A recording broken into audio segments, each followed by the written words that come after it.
On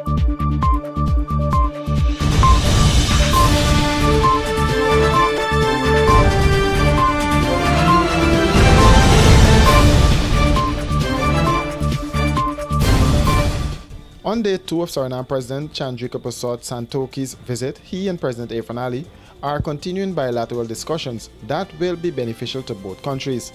To this end, President Ali said, "We are not on a time-wasting exercise." The President noted that the objective of the enhanced collaboration is geared towards improving the lives of the country's citizens through social and economic benefits. According to a release from the Office of the President, the head of state made those remarks at the plenary session held at the Ortachang Conference Center today. "We are going to make decisions today for a better tomorrow, and we are going to advance at a very rapid pace from today in relation to all the commitments and decisions that we will take." The President said new areas of collaboration were discussed, including the environment, the oil and gas sector, and the likelihood of establishing a common gas strategy for Guyana and Suriname. President Santoki said the engagement allows for advancement of important discussions between the two countries. He said this visit offers an excellent opportunity to evaluate the progress of bilateral cooperation within the context of this dialogue and cooperation platform established a year ago. Opposition members of parliament and their supporters are continuing their weekly protest, which according to them is aimed at highlighting issues that are affecting Guyanese, which the PPP administration has failed to address. The protesters are calling for the recall of the U.S. Ambassador Sarah Lynch. Just recently, similar calls were made by Democratic Congressman Hakeem Jeffries at a rally held in Brooklyn on Sunday. Member of Parliament Coretta MacDonald. Yes, we are calling for Sarah Lynch to go because she has not done anything really for the Guyanese people. What she is doing is serving a little grouping of people. But this is Guyana, 83,000 square miles with just over 750,000 persons. And we cannot have one individual mandating everything that is supposed to be happening in Guyana when we're an independent nation. According to MacDonald, she is against mandatory vaccination, a position the government is pushing. And as long as it affects the minibus drivers, then automatically it will affect everyone else, because the minibus drivers are the ones who provide public transportation. And if they decide to withhold their services, then nobody else can't go to work. And so everyone else is here and they're saying no to mandatory vaccines. They're talking about cost of living. Of course, we know that cost of living would have gone sky high. The prices for gas, everything has raised within the last year at least 5 times. And so we are saying this is a cooperative republic. We are Guyanese, and we are entitled to have a say with regards to what goes into our bodies. And with all that we have been having here, there, everywhere, it makes the vaccines... The protest was held at the Square of the Revolution, and the protesters are saying that this will be a regular feature until the government starts to pay attention to the real issues facing Guyanese.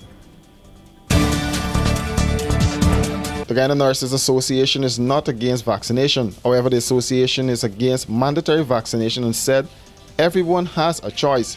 The government has started a 2-week program before the enforcement of its gazetted order, and already Guyanese are pushing back against the mandatory vaccination. The association says the government needs to involve nurses. President of the Guyana Nurses Association, Cleopatra Barcoy, said to the administration, "Let's talk," as she made it clear that the Guyana Nursing Association is not against vaccines. The Guyana Nurses Association is not against vaccines. We will never be against vaccines because we are nurses and we know the benefit of vaccines. However, what the association is against is the forced mandate. Everyone has a choice.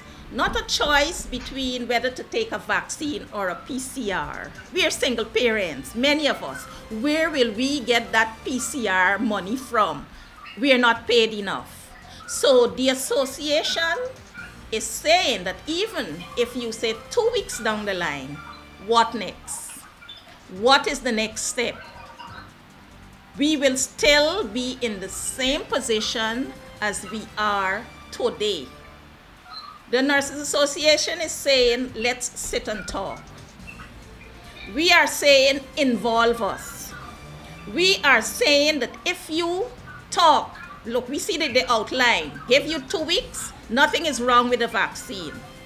We are saying that this should have been said up front by persons in authority, and that's why we want our chief nurse.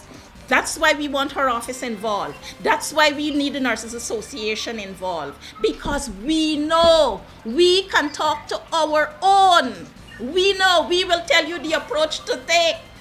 So you cannot give an ultimatum to 2 weeks. It will not work. We will be back at square one. The association said the chief nursing officer needs to be involved in COVID decisions that are made. However, this is not happening at the moment. Barcroy called on nurses to be united in whatever decision they will make. After a time, we had the opening of the COVID hospital at Liniandale. And all the nurses there were benefiting from some type of allowance. However, the allowances varied very greatly.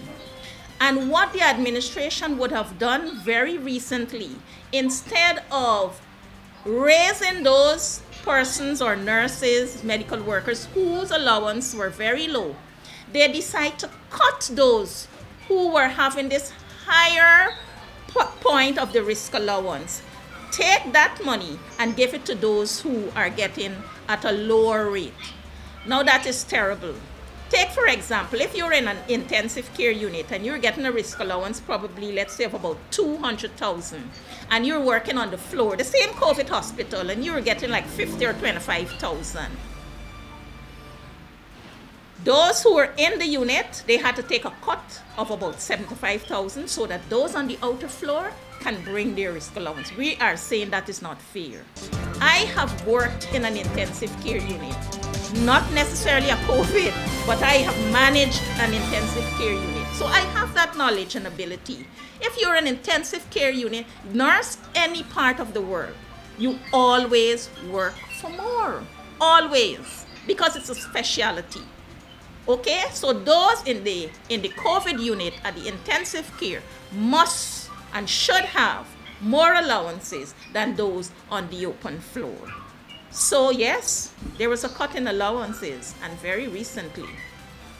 She said nurses work with limited PPE and beyond the call of duty, and they were recognized as heroes when the pandemic started in Guyana. She noted that many nurses contracted the virus as well prior to the availability of vaccines.